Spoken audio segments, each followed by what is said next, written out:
Channel के like कीजिए, subscribe कीजिए, शेयर कीजिए। भोलेनाथ के चरण में प्रणाम करती हूँ, मैया भवानी के चरण में प्रणाम करती हूँ, गणपति के चरण में प्रणाम करती हूँ, हम अपनी माता पिता के चरण में प्रणाम करती हूँ। मेरा प्रणाम स्वीकार हो प्रभु, मेरा प्रणाम स्वीकार हो। सभी देव देवी के चरण में प्रणाम करती हूँ, मेरा प्रणाम स्वीकार हो प्रभु, मेरा प्रणाम स्वीकार हो। किसान हल, जब किसान हल तब किसान वो हल जो बहुत गरीब हल, दूसरा के दुखरा मजूरी कर हल और दूसरा मजूरी करके ओकरा एक लड़का और एक लड़की हल, 4 गो परिवार अपना जीवन कैसे बिता रहा है। अब बहुत जो दुखियारी है ये हल, गरीब है ये हल, तो बहुत मनी एक सेठ से पैसा ले लखल, रुपया जो रुपया ले लखल तो सेठ रोज ओकरा ही तगादा करे जा हल। तो तगादा करे जा हल तो सेठ के रोज खान इधर उधर बेचारा कमाता खाता था तो कभी नहीं मिलता था। तो एक दिन खूब बारिश हो रहा था तो वो चल गल कि बारिश हो रहा तो मुरान बांधे के, और जो बरसात के मौसम है तो वो धान धुरा रोपे ले तो गुरु बहन वो मोरान तो बांधवे करते हैं। तो मोरान बांधने के लिए चल गए थे। जब मोरान बांधने के लिए चल गए थे और उसका भाई थे तो धान बुनने चल गए थे। अब धान बुनने चल गए थे, उसका माँ थी तो क्या किए थे कि दाल डालने के लिए चली गई थी। अब वो थी तो बेचारी पूरा खाना बना रही थी घर में। तो सेठ गए घर में तगादा करने के लिए। तब सेठ पूछे कि तू क्या कर रही है, तुम्हारे माँ कहाँ गए, अति पिताजी कहाँ गए। बोले कि मेरा पिताजी आसमान के एक बूंदा बंद करने गए हैं। सोचे कि बूंदा बंद करने गए, आसमान के बूंदा के बंद करने कैसे होता है, आसमान से बूंदा कैसे बंद करेंगे। जे कल गए तुम्हारा भाई का क्या करने गए हैं।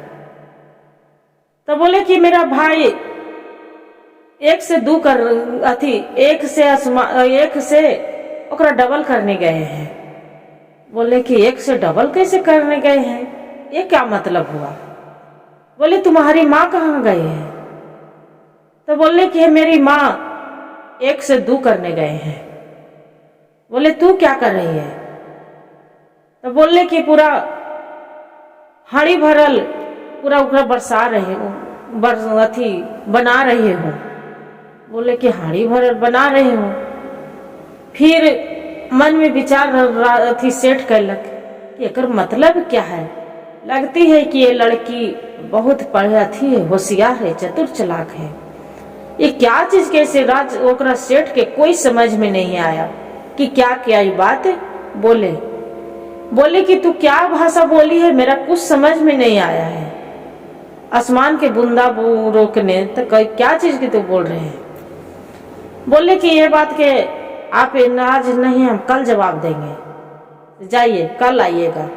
बोले ठीक, कल ठीक है, कल आ जाएंगे। सुबह होल सेठ के तो मन में खलबली लग रहा है गुरु बहन कि क्या क्या चीज के 4 गो उत्तर दिए हैं, क्या बात है। मन में प्रश्न जरूर पूछना है मेरा। बिहान हो गेल, कल फिर होके सवेरे सवेरे एकदम उठ सूत के सेठ पहुंच गए। ओकर घर में सब कोई मिलत। बोले कि अच्छा ये तो बताइए, उसका पिता घर ही थे। बोले कि अपना लड़की के बुलाइए ना, जे लड़की के साधना के बुलाइए। आयल बेचारी। बोले कि हाँ सेठ जी बोलिए, क्या कहना चाहते हैं।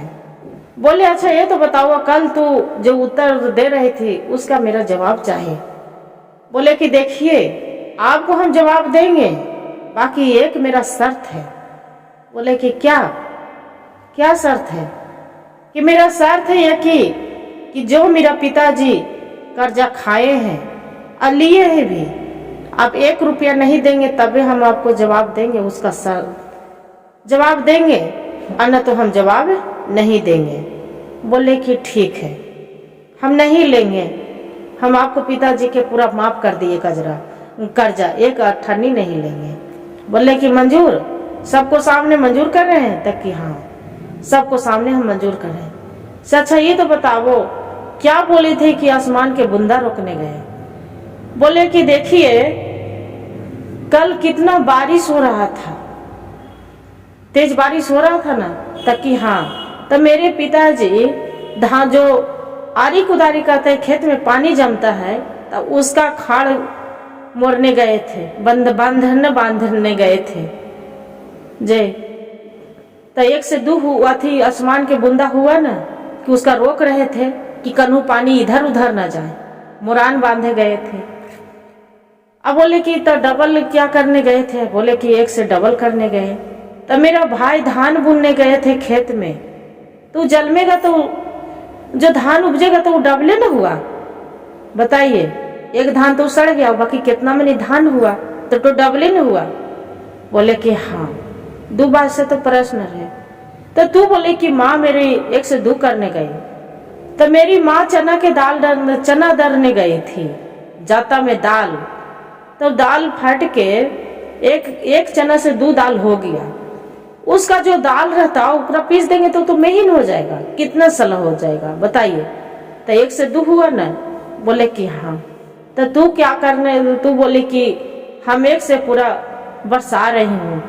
तो बोले कि देखिए एक से क्या बना रही थी, हम पूरा एक हड़िया चावल बना रही थी।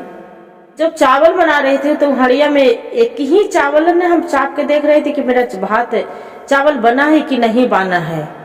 एक ही चावल ने आप चाप के हम देख रहे थे। तो कि हाँ, तो वो बताए ना कि हड़िया भर पूरा बना रही हूँ।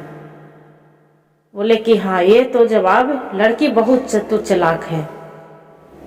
बोले जाओ, आपको हम कर्जा माफ किए, बाकी कर्जा तो माफ किए, उसका किसान के बोलते हैं कि मेरा एक लड़का है, आप चाहो तो अपनी लड़की से मेरा लड़का के शादी कर सकते हैं, जे आपको लड़की के हम अपना बहू बनाना चाहते हैं। इतना बात सुन के किसान बोलते हैं कि राजा साहब आप कहाँ राजा, हम कहाँ एक आम गरीब ठहरे, जे मेरी बेटी के पुत्री के आप कैसे शादी कर सकते हैं? तो नहीं, आपका लड़की बहुत चतुर चालाक है, मेरी बहू ऐसा घर में मेरी बहू के जरूरत है, अपना बहू लड़की के मेरा बहू के घर में शिकार कर दीजिए। बोले ठीक है राजा साहब, आपको जैसी आज्ञा।